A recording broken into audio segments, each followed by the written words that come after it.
we are very, very humbled to have the legend General Levy in the place. How you doing, man? I'm fine, blessed. Everything's up. Buzzing, man. Great show. You feeling good off last night? I'm still up there, man. It was like an experience. I'm glad for everybody who was there last night. If you got to see the show, it was incredible. Well, I think we all feel the same way about your performance, man. So big up. Thanks. Yeah. Right, cool. So just to set the scene a little bit, this is very much a conversation. So it's meant to be a relaxed sort of environment. If you want to ask a question, please feel free at any time to just sort of throw a hand up, and if we can accommodate, we'll reach out and see what you got to say. First question, live show. Straight to the point. Get to the point, innit? We'll see if we can warm up to that. All right, we'll see if we can warm up. So as I said, Knowledge Arena is all about kind of music making and how people can get into the music industry and how they can kind of develop their careers. And so I want to focus a little bit, I suppose, at the very beginning, if you're up for it, and about what first kind of motivated you and made you feel like you could get into music. Well, what first motivated me to get into music was just the vibe of going to dances and seeing how people enjoy the vibe and how I enjoy the vibe, and just being a part of it. You know, I used to be on a sound system, and when you're on a sound system, it's like you're out there every week. Sometimes it's 20 people, sometimes it's 200 people, but it's just about the love of just putting something together with your friends, and it's like making it happen, just creating something out of nothing. So that's what we do. So just the vibe. Yeah. Sick. And just so everyone's on the same level, when you say sound system, could you give a little bit of a definition as to how that works? Yeah, well, I started on a sound system in the early 80s. My first sound system was a sound called Vigilante. Then I had a sound called Third Dimension, and these were sounds in my community where we used to kind of build the speaker boxes ourselves. We used to build everything. We used to buy a chipboard on the weekend and just make the boxes out of the chipboard and stuff. Get the speakers 12 inches, 15s, 18s, put them into speakers, shovels, make single boxes, or you can make doubles. And that was our sounds. We had a sound, so each sound had to have their own sound. So our sound was what we made, and we used to get the preamps made, and we used to get the power amps. Everything was made like personal, specifically for our sound. So that's where I came from, that kind of culture of having a sound system where you and your friends come together, you decide a name. I was in my first sound was Third Dimension, and then we had and that was in the 80s, Third Dimension anyway, and then we had another sound called Vigilante. And then I got moved up the ranks. I went into a kind of big man sound called Java, and then another sound called Tippertone. So I was everywhere. I wasn't really on one sound as a youth because I had so much energy I used to be on. I had lots of friends, so I was on different sounds, and that's how we did it. Sound systems, working in like school. You know, the gym of a school. Like on the weekend, there was a school called Slaybrook in Stonebridge. We used to go in Slaybrook School, be in the gym or the youth centres. And just basically local places and set up the sound system and play. And that's how I kind of got into it. I used to listen to other sounds in the area in the country like Saxon, Coxon, Unity, listen to sounds from Jamaica, Creation, Jammies, the King Tubbies, all of the original Kilimanjaro, listen to all of the Stereo Mars, listen to the sounds, how they did it, and mimic what they were doing in Jamaica and make our sound system. So that's how I kind of got into it. Man, I think that's a fascinating point, actually. So, when you were, what sort of music were you putting out there at that moment? Would we have a way of defining it today? Yeah, we was putting out basically it was dancehall music. We were playing like a lot of the music from Jamaica, the reggae music, Tenor Saw, Barrington Levy, Super Cat. I mean, it was all Dennis Brown, Bob Marley, Peter Tosh. We were just playing what was happening, Garnet Silk. I mean, we used to play basically what was happening, going on at the time in Jamaica, and also in the UK. We had Smiley Culture, Papa Levi, and other artists in England. But we were mainly concentrating on the Jamaica side of King Jammies, like King Jammies and King Tubbies and that kind of stable. So we were English guys from Britain. I'm actually a Trini from Trinidad originally. But we still grew up in a kind of in culture where everybody was just like, no matter where you came from, there was African, white people, Indian people. It's just a thing. When we grew up in the 80s, there was a racist kind of thing. It was just a thing like we were all in the hood. We all want to have fun. We want to party. So let's get it together. And that's what we done in the 80s. Stonebridge Park, Hilltop, Notting Hill Carnival. It was all about getting it together. That's how we did it in the 80s. And so I'm going to come on to you in 1 second, man. Thank you. And so one really interesting thing I think about the dancehall sound, especially from your point of view as a toaster, right, was there was when a lot of the artists that you mentioned there, they had really unique styles. And when you were first coming into it, did you have that to begin with, or did you look to develop that? And if so, like, how did you find your sound? Oh, well, my style, when I come with the hiccup style, was basically, I used to MC with a lot of my friends. We'd all be there, and we used to go to school, and on the break time, lunchtime, we'd go to my friend Desmond. We used to go to Desmond's house, and his dad used to have a little ganja tree in the corner, and we used to be in his house, just MCing on his dad's music, and just jamming. And basically, there was so much of us there that we all had to have a kind of style, something different. So one day we made a tape, and I don't know what happened, but the rhythm kind of dropped, kind of jumped, and I did don't get NDG, don't get NDG, don't get NDG, don't get NDG, and then from that, when we listened back the tape, my friend Desmond was like, what was what?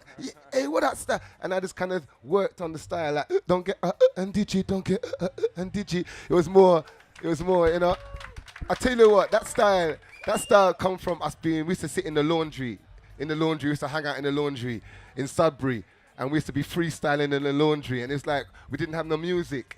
So we used to kind of make beatbox kind of like, don't get NDG, don't get NDG, don't get NDG. And then I came with another one called hiccup, slabadabadab, everybody come catch the hiccup, slabadabadab, everybody come catch the hiccup, slabadabadab, everybody come catch the hiccup. Everybody come and dance and hear me brand new start lit. Hear me no start, hear me no speak up. Pandemelo, it's General Levy. Pandemelo, everybody come and dance. Everybody feel nice and irate. Do you know what I mean? Yo,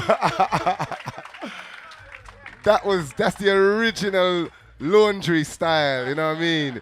Dry, clean, fresh. We used to do it in the laundry like that, man. Sudbury, yeah. But look, what a perfect example of if you get that unique sound, how much of an impact it can make. Because I'm sure everyone here, that triggers a lot of memories in your minds, not only from the music, but from the dances and from all the way through. So big up, man. When I did that, kept that style, and I used to go to dance, like to parties, and in my area, like the Wembley, Alperton, Stonebridge, Harsden, Paddington, that area. When people began to know about the style, it became like a weapon. It's like, get him the style, get him the style, get him. And I used to go in the party, and all I did was, don't get, and I used to go, I am the, what? The whole place, mash up, the whole dance. I didn't even have to do nothing. This is when it first came out. When I first did that thing in the 80s, I'm talking 86, 87. And I pop off that style. It was just mad in dance. It's like, when people heard that in a dance, I wish we had video footage of when I first came. I was about 16, 17. And I used to come in with my friends, and we'd go around the sound and that. And all of my friends want me to sing first. You go and you do, you know what I mean? Because as I go in, I set the thing, then I bring in my friends then, you know what I mean? And that style, we had a lot of fun with that style. I used to go all over London, Hackney Downs. We used to jump in summertime. We used to go all over the place. And I realized that when you have a style, it's important to have your own individual style, because when you have your own thing, it's a signature. It's timeless. It's timeless, you know. So that's what happened there, man. Mate, I think timeless is a good word for it, you know, because a lot of the music that we're listening to over this weekend was inspired by those early days that you're remembering there, you know. Well, I'm sorry, man. I'm sorry about that. It's just crazy. we was off our heads. No. We were young, you know what I mean? Well, it's obviously a good thing to do. Is your question still valid? I was going to ask about the hiccup, but now I want to ask, this is something that I always ask to artists that I've met that were influential to me. Yeah. Do you ever still get stage fright? Wow. You know what? I have to be honest with you. No. No? No, man. It's weird. I wish I did. You need to get that sometimes. It keeps you on edge. But nowadays, when I go on a stage, I'm infrared. I just programmed. I'm just like really focused on what I've got to do. I really got my set so tight that I'm just making sure that the monitors, I'm just concerned with the monitors, the mic, and everything sounding good. For when I'm in a comfortable zone, that's all I'm concerned with when I get on the stage now is my tools, my environment. As long as I've got the right setting, then I can deliver, because I want to deliver a good show to the public. So it's gone from having stage fright and wondering if I can do it now to like, I know I can do it, but I just need the right platform, because sometimes you get shows where they don't give you the right equipment and you don't get monitors, and then the public are disappointed. So that's what I'm mainly concerned with now, is being able to get my vibe over to the public on a clear platform. That's my stage fright. That's my only fright right now, equipment fright. Because the reason I asked was because sometimes if I'm on stage, I feel live and everything is fine. And then sometimes I get out there and I look at the eyes in the crowd and I'm like, no, fuck this. Yeah, I tell you what, I like when sometimes if a crowd's being difficult, all right, because it makes you want to work. I say, all right, okay, and then I get them, and then one track will come up and you'll get them, and you see that person just move and give you a sign, you say, I got you, you know what I mean? It's like, it's a game, because you get some people who come there and stand right at the front like this. You know what I mean? And everyone's going crazy around them, and they're just like this. And I love that person there. The whole show will center around that person. When that person I want goes, you know what I mean? going. I mean, because it's just a game, you know what I mean? And for once you know what you're doing, it's like, you know, you can't really, you just have to please yourself and hope everybody else is pleased as well. Yeah, it works, man. I'll tell you, it works. All right, wicked. So as I said, this is a lot of this. This tent is about songwriting, writing music, and I think one thing that's really interesting with vocalists, especially, is that there's a lot of different approaches towards writing. You know, whether that comes down from a pen and a pad, or it comes from, you know, the invisible dots around us. Writing is, wow, I've done a lot of writing. I've thrown away a lot of paper. A lot of paper's been rubbish, you know what I mean?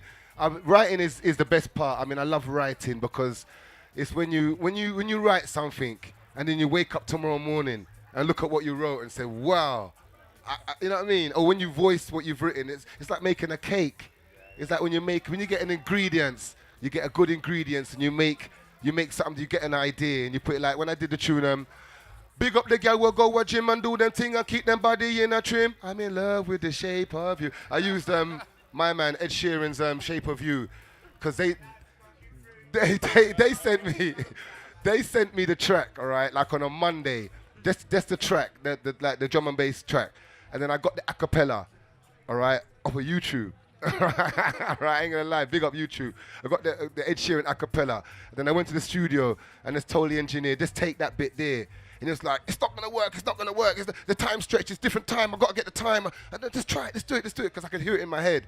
And then eventually put it down and just put I'm in love with the shape of you. And then I just put the lyrics around it. Big up the girl, we'll go to gym and do them thing and keep them body in a trim. I'm in love with the shape of.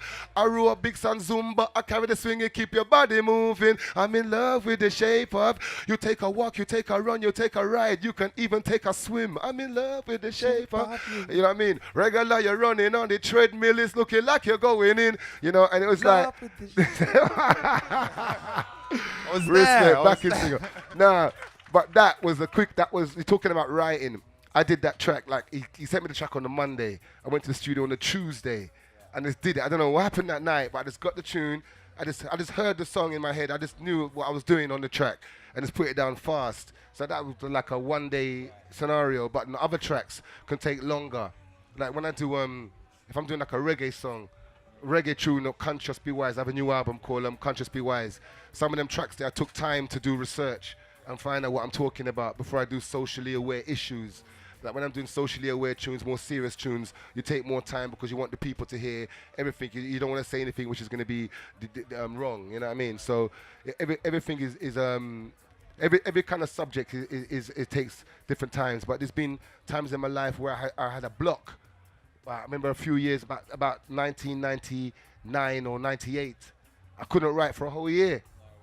You know, because what happened is that I was in a relationship with a lovely lady, and it's like I couldn't be bothered to write no more. I properly was in love with this. I was so comfortable because I come from a place where I write sometimes when I'm on a low. So I write sometimes good when I'm messed up. Nothing ain't going good in my life. I just write. Some of my best stuff has been written when I'm feeling like shit. Yeah, sometimes you write best when you're down. Sometimes some of the most serious stuff comes out. But when I was in the comfortable zone, I had money, I had my new missus. I didn't write for a whole year, and I couldn't write. I didn't know what happened. All right, and then I got it back after about a year or so. But in that time, I couldn't write. I was down because Did you have to break up for that to work? Yeah, I did. My new The price you got to pay. Yeah, it's a price. No, but now you have to be around the right people. When you're in the music, it's definitely the energy. It's a serious thing. You got to be around people who compliment you, not people who's gonna put down your energy or not support your energy or try to, you know. It's really important that when you're getting creative vibes from the Most High, you have to be around people that's gonna compliment that and support you, and appreciate that. It's quite important to be around the right people. I mean, I cut people off nowadays for energy. If they've got the wrong energy, I cut them off nowadays.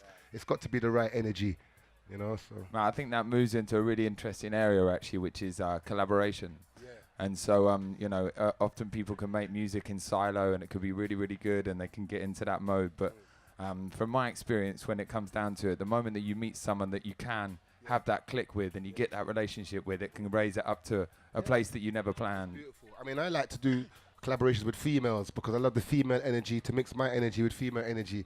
And it's like, as I said about making a cake, when I make a nice cake with a female energy, and I love that. These are the kind of songs that is something different for me. So I love doing collaborations with all artists, male and female artists. But I'm not really a person who dwells on that. I find a lot of the young artists nowadays on the album is featuring this, featuring that, featuring. Too many features, you can't tour. How are you going to tour with all these artists? When the album is a big, successful album and everybody loves it and they want to see you, you got to call this artist from that country, this artist from there, and you can't do it. So I always encourage artists, try and write your own hit. Try and fight your thing where you can tour on your own, just you and your DJ or you and your CD. Because this featuring is good, but I wouldn't recommend it for in 20 years' time. The song's a classic song and you can't find the other half of the track. I mean, I do love collabs and that, but I wouldn't try to make a lot of artists nowadays try to kind of get there by using other artists. And I don't know where that style come from, man. This featuring business. Because if you have your thing, people you got to deliver. You know what I mean? To me, a feature is icing on the cake. To me, if I got a hot album, then I say, okay, now we can have a couple features now because we've done the belly of the music is there. Now a feature can bless the thing. Because you know who you are when you come into that, rather than. Yeah, and you've done the work yourself. But this featuring, like you're trying to be an up and coming artist, and you call a famous artist come on the feature. I don't know where that style come from, man. Because if they help you, they're just gonna get the bucks and run. And then your tune's playing now, and then you've got to do the shows, and they want to see you and the artist on the stage, but you're just doing your own now because the artist is back in LA. So I don't know how that works, but I don't know, it's all good if they want to do that. But me personally, I prefer to write my tune, and I'll have some harmonies or something. They can do some harmonies on the back because I know that's interchangeable. But I wouldn't rely on becoming a successful artist on features. I know, look at French Montana. French Montana's a great name out there, but he hasn't really done much. No disrespect, but it's a lot of featuring, a lot of features and stuff. So you got to make your own way. Sick. So how are we feeling? All right? Yeah. I would love to have a little chat about the early days of jungle music. Wow! No. Because you were very much there when it was all happening at the start, and actually later on in the weekend we got Fabio and Randall coming in to talk about it on Saturday. We're going through the whole history of it, but it'd be amazing to get your impression as in like that post-acid house time and the way that jungle sort of grew out of it and what it meant and what the heart of it really was trying to communicate out. Well, jungle was the first music, I'd say, organically UK. Really come from the UK and it really come from the streets, and I think that we should really be proud of what jungle music has done around the world, because it really put UK on the map. Jungle music, man. I mean, I go to Australia, I go to India, I go to Asia, Philippines, Singapore, Hong Kong, anywhere in the world, and you mentioned jungle music, and it's like, yeah, the UK thing, and it works. It's like it's really put us, people respect it. So my first experience of jungle music was they were remixing my voice in Jungle. M-Beat was using it on a track called Shuffle, and he used Heat, and he kind of time stretched my voice on the Shuffle 93. But I didn't really know about Jungle because I was doing ragga music, and to me Jungle was like a new thing going on over there, like new rave music. Cause we thought it was rave music with a bit of reggae in it, so we wasn't watching it like that. But I heard that they used my voice in it, and there was some people were saying, yeah, they really. I was, okay, cool. And then MB approached me and asked me to. His dad actually approached me, Junior Hart, and asked me if I'd be interested in doing a jungle track. And then I said, well, yeah, why not? You know, I didn't really take it seriously because I was really trying to be a reggae artist. And to me, jungle was a side thing. We didn't know what jungle was going to be. We call it disco music. It's just like a little thing where the disco to everybody, you know what I mean, we thought people who couldn't hack the real reggae went to them kind of raves, you know what I mean? The people who couldn't take the real hardcore. So we said, all right, it's a little thing. So when they gave me the tune now, I voiced the tune in one take. I went to the studio, right, and did it in one take. That's how relaxed I was. I didn't take it seriously. Went to Von Studio in Holloway Road. It's not there no more. And we voiced the tune in one take. And when the tune came out, it abolished the radio stations then. It was just something different that when it hit the radios, it was just an energy that I've never heard anything so phenomenal, dimensional on the radio. And then when they added my voice to it, it proper went through the roof, you know? Which tune are we talking about? Just out of Wicked. Jungle is massive. When that first came out and it hit the radio stations in 1994, it was a phenomenal moment for jungle music and for myself as an artist. So I got to say thank you to jungle music because it took me to another level. Because I was really comfortable in my reggae thing, doing my reggae thing, trying to be a reggae artist. But I think jungle was a blessing for me because it's a UK thing. I'm a UK artist, and MB was a great producer, you know. And then we did and then they tried to mess me up, mess me up with the media, tried to say that I said I'm the king, I'm the best, I'm the da-da-da-da-da. And I didn't say none of that because I'm not that kind of guy. I don't make music. I'm a writer. So I could never say I created jungle because I don't program. I don't play instruments, so it's stupid to say that you created a music. How could someone say anyway, I created music? Who said something stupid like that anyway? I'm not God. You know what I mean? That's stupid. We don't talk like that in where we come from. You know what I mean? So, but they tried to get me with that. You know what I mean? And that's what a lot of people who were probably on my case already for how I was going on in the reggae. I was quite a predominant artist. Jumped on the bandwagon, because sometimes when people start something on you, people who want to get you from they jump on the wagon. Yeah. So I went through a lot of that, and people trying to say that we had an attitude, and I think that the label Rank Records was a bit of a left field label. I don't think they were fully in the club with the rest of the jungle fraternity as well. Because if I know Junior Hart, he was quite an independent guy. He had his money, he had his label, and he loved jungle. He's pushing his label. But he's not really on the guest list for their thing. So he was, I think Rank Records, respect Rank Records, man, because that guy Junior Hart put his heart and soul on his son, MB. They put their thing into the jungle, and they recruited the General to help their project, and it worked. Do you know what I mean? The formula worked, and there was a backlash from some other producers who probably were doing jungle longer, and people in the scene who felt that track kind of took some of their hard work out of the frame. But could it be jealousy? You could put it down to that. But looking back, yeah, it was probably jealousy, you know. But it happened, and we rid the storm, and by the grace of the public, who at the end of the day, the public have the say. They love the song, promote the song, dance to the song, love the song. So we don't worry about the negativity. We concentrate on the positivity, because it's like having a baby. When you're having a baby, there's a lot of pain, but it's a beautiful thing at the end. Do you know what I mean? So it was a lot of pain in the beginning to make this music bust onto the mainstream, but I think we had to have that kind of situation to get the attention and to make it the legendary music that it is. But a lot of respect to a lot of the guys, Groove Riders, the Rat Packs, and the people in the scene from before we were doing it, because I was just passing through as a guest, in the scene, and we took it to another place. But I got to say respect to all of the guys in the scene before us, and Congo Natty and all these guys who were doing it before us. And I'm just happy to be a part of it and to give it a strength to help it break through to be the first mainstream jungle track to get a top 10, top of the pops. You know what I mean? We took it to the top of the pops.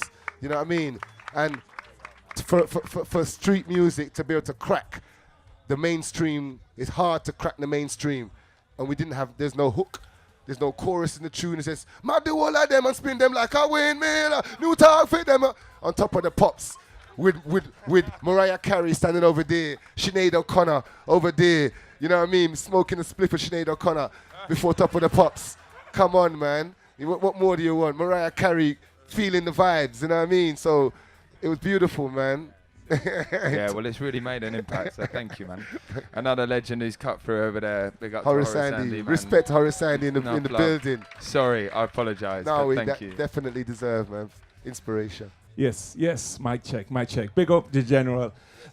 2 points, 2 quick points. You talked about, you recorded the one take at Von's studio, yeah? Hollywood. I used to use that a long time ago, you know.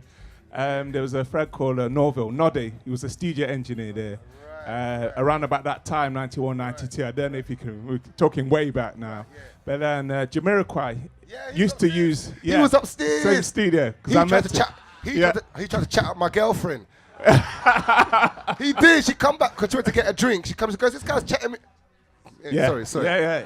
So I used to live in London back in the day, them times, and that's where I first met Jamiroquai. And it's just interesting when you talked about Vons, that just brought back so much memories about that. But that wasn't my question. My question was, you talked about working with sound systems with a Third Dimension and Vigilante.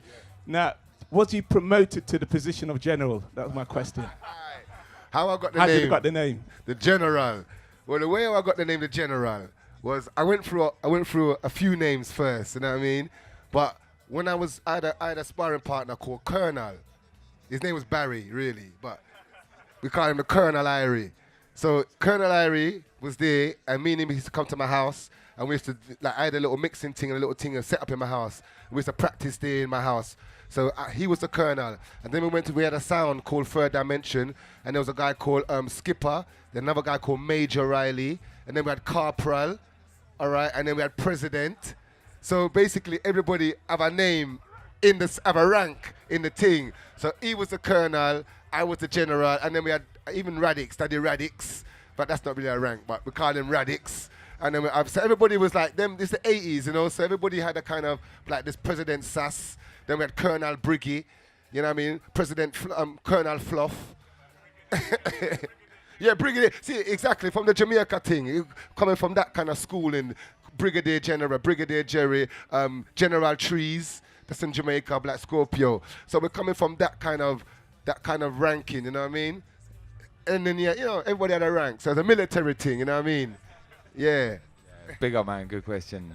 So it'd be really cool, I think, just for a second to maybe look at your opinion of the way that jungle music is, from where it first began there and how it sort of developed, and maybe any artists that really impress you over the years, MCs as well as producers or DJs, and yeah, just to get your sort of impression on the way that journey's kind of gone and developed. Well, I think that the jungle music was the first kind of, when it first came out, jungle in the 90s, and it went to the mainstream, I don't think that the mainstream knew how to market it properly and knew what to do with it, because I had a deal with London Records, and Pete Tong was my A&R man, and I got dropped in about 1995. So after I did Incredible, they dropped me, and then they signed Goldie, and then they signed Jumping Jack Frost, signed all these guys, and the money that they got, jeez, I was like, what the fuck, man? You know what I mean? I got a little deal. I got I got 30K, and for me, I was like, wow, you know what I mean? When I'm 21, 30K, it's like, boom, these guys got 180 grand, and I did Incredible, opened the door, but they got all the money. Goldie got all the money, Jumping Jack Frost got a wicked deal, all these guys. So I was like, rah, say it, go. All right, cool. So these guys are representing the thing, and I'm just back in the hood. I got my 30K, I'm bubbling, you know what I mean? Doing my shows, blah, blah, blah. And I was all right. And then I got dropped. And when I got dropped, I ain't going to lie, it did hurt me.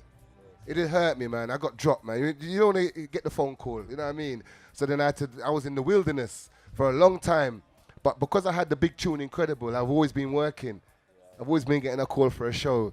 That tune really was my lifeline when nothing was going on. And so I was in there, and then I see them, the garage scene came in.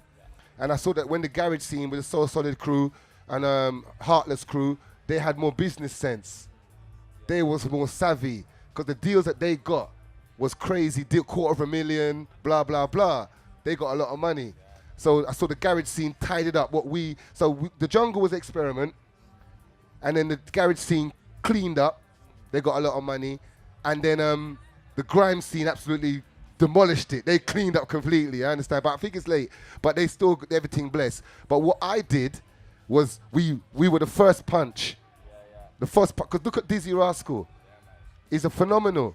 And he's my favorite out of the whole of the bunch, all of them, because I've liked the way he's maneuvered his way through from the street, and he's kept his resilience, and he's kept his discipline. He's been through a lot. You know, I heard a lot of things was happening to him. He went through a lot of stuff as well. Because when you get up there, you're like a bird in a tree, you're bait. So all of us went through it. So I went through some stuff where they said, "Oh, no, I couldn't get any."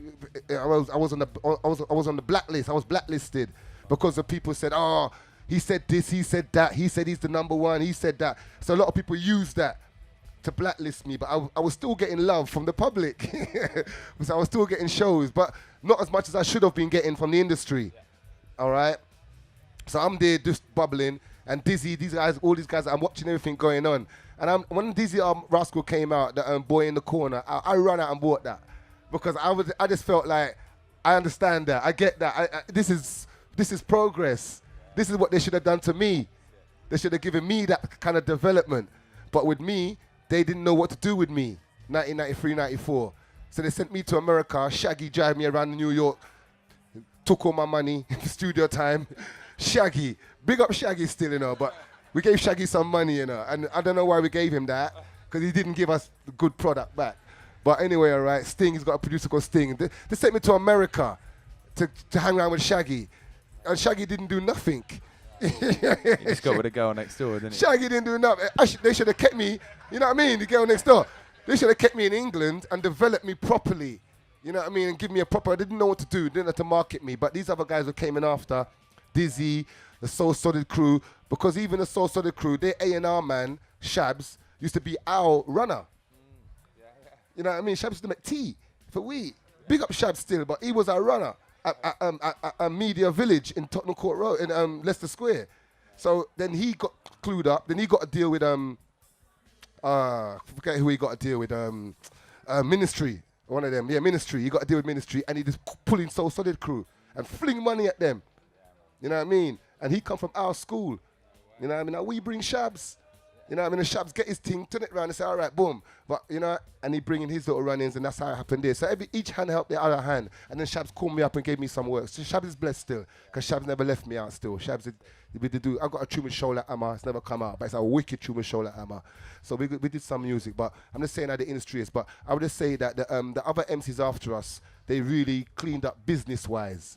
You know what I mean? The Dizzies, the Soul Solid crews, the Heartless crews, they had more savvy, because I'm come from sound system.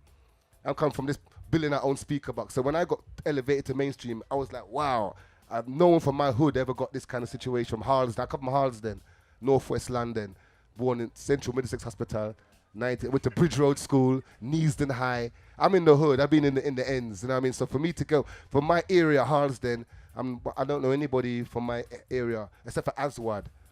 And they helped me as well. Brinsley and Drummy helped me a lot, because we had the same manager. Erskine Thompson was our manager, and Lou Sens as well was in it as well. But Erskine, so I had that thing there. So we didn't really have that much savvy, but the other guys who came after us had more. The next generations were more business minded, but I think we were more creative. I think we had more skills, but they had more. They could pay more bills. You know what I mean? But we catch up now. 'Cause internet, boom, bring back everything. Yeah. Well, anyone that follows the General on Instagram or Facebook will see that your social media standing has gone up a lot over the last couple of years. Yeah, I don't know if anyone else is on that. I don't know if anyone saw your trip to Madame Tussauds a couple of weeks. Oh no! Oh yeah, that's mad. Oh my God, random man. Yeah, Madame Tussauds is a good place, man. Because I never go there. We live in London, but we never go Madame Tussauds. But I had my sister-in-law came from Brazil, because my wife is Brazilian, so her sister came and said, let's take them to Madame Tussauds. And it was a nice day out, man. I'm there with Brad Pitt, we're there with Beyonce, we're there with Kim Kardashian. Take pictures like it's a real person, you know what I mean? Yeah. But Go and check that out. But see, social media lets people into our world, so it's behind the mic. People can see how we live behind the mic, and I think that's what social media is good for, so people can see that it's not just a front, mashing up the dance, and singing and all that, but our lifestyle and how we live, because that's how we live. That's how we live. We just like to have a nice time and have a nice time, you know, and just live a good life. You know what I mean? Well, I think I think one really interesting thing that actually you mention is that it's not the responsibility of 2 or 3 people to make or break a career now. It's more down to you as an artist, and you have that ability to be able to step up and do it all yourself, wherever you are in the world. Has anyone got any questions out there? How are we feeling? All right? Don't be shy. Anyway, hold on to them. Don't all jump at once. But we're actually we're sort of nearly the end of this, I'm afraid, as much as I'm enjoying it. But I suppose what would be really nice to know from my personal perspective, and I'm sure we'd all like to hear, is what have you currently got in the pipeline? What's kind of being made, and where are you hoping to go in the next couple of years? Okay, well, in the pipeline, I have a new EP called Conscious Be Wise. I did that with Mad Professor. He's a great producer from the UK, and I did it with his son, Joe Ariwa, and it's a nice reggae album, you know, roots, steppers, dealing with social issues, dealing with personal issues, and it's dealing with life. You know, it's not really so much stick-a-ding. It's more conscious, be wise, and praise the Most High. Keep your faith and your pride, and you will surely survive. Cause in the giddy young, we're not gonna stall. We're broken down Babylon wall. Cause you know what I mean, them kind of more burn down Babylon. Yeah. Cause you know, it's not just wicked. You know, there's a lot more to the story. So I did that album there, and then I've singles coming. I actually have another album that I've done for a French label, but there's no name for that. And basically just doing my dubs and doing singles, doing remixes, and just doing the social media on the Instagram, General Levy, on my SoundCloud, General Levy, and my official General Levy official page. And basically, it's a different time now. It's more social media. It's more just keeping up to date with what we're doing, the shows, the live things, and just keeping it going, really, just keeping it blazing, and just doing what we love doing, and just delivering positive vibes to the people. Well, we're all feeling that, man, so big up. We're looking forward to hearing them. Do you think SoundCloud and Spotify has kind of ruined the way you sell music? What do you think that's done to music as a whole? Oh, well, I think that, you know, vinyl was the best way to sell music. Because when you did vinyl music, you knew how much you sold, and you knew exactly where you stand in the charts, because the public had the decision on how many records sold. But since the internet, the iTunes and the Spotify, it's all gone cloudy now. It really has gone cloudy, you know what I mean? I don't know what's going on when it comes to sales, because you could have 1 million downloads, and that could calculate to £1,000. So really, it's hard to make business money from selling music now. It's all about, internet is more PR, is more public relations now, and getting music out now is more just advertisement for your shows more now, you know. But I my music, what I'm releasing, we still put it on vinyl, still have it on CD, and still have all the formats, because I believe that that's the best way to buy music is on vinyl, because you can read about the artist, you get the inlay, you get the physical smell, you can smell the record, information, yeah. It's character, you know what I mean? Look at Maccabee's song. Some DJs say their DJs have never held a 45. How can you say you're a DJ and you ain't got 145 in your record box? You know what I mean? You have to, if you're a DJ, you have to have records. Yeah. Yeah, go on then, drop it. Oh, but listen, just Bring before we back hear this vinyl. tune, I want to say big up to General. Thank you very much for coming out. We got some more talks coming up. Adrian's show, it's up in about 15 minutes. But let's all together make some noise for General Levy. Big up. Catch a ride, catch a ride. Thank you very much. It's been a pleasure. Catch us later, 3 o'clock in the morning at the clear stage? The clearing stage with Congo Natty. Yo! We have the original soul Fire! And it will never expire. I want to try for. General Leave Levy you and alongside Scott Scott Perry. Yo! Get our youths, rise and stepping up. Righteousness, whatever see, can bless it up. Never gonna stop future, we're not giving up. We can't cool, we have to turn it up. Rah! We see the strategy, Babylon up anyway. Want to keep with people in a mental penitentiary. Can't take my soul, can't rule with destiny. We have to defend with legacy. Come get your rider, stepping inside. General Levy and the General rider. We never slip neither slide. A strictly nice, this we are provide. Hey, we started off local, but now we have to take it worldwide. Hey, we have to keep the fire flight, no matter how Babylon a fighter. Cause I'm Mr. Levy, reporting for duty, revolutionary, fighting for liberty, equality for my people in society. Too much corruption and hypocrisy. Stop kill with profit and this with philosophy. Stop keep with people in a mental slavery. Can't trust the government, them too greedy. They don't really care about the poor and needy. Can't trust what you read or what you see on the TV. Can't trust your dentist, neither your GP. Hey, the signs are all around us, the right is everywhere. And we know this what to look for, the message will be clear. Just read between the lines and pick the sense from nonsense. And don't be fooled by the lines, politics and politics. Hey! The General! Thank you. Big up. Jamaica Black. Yes, I respect my brother. Blessing, blessed, blessed. My pleasure.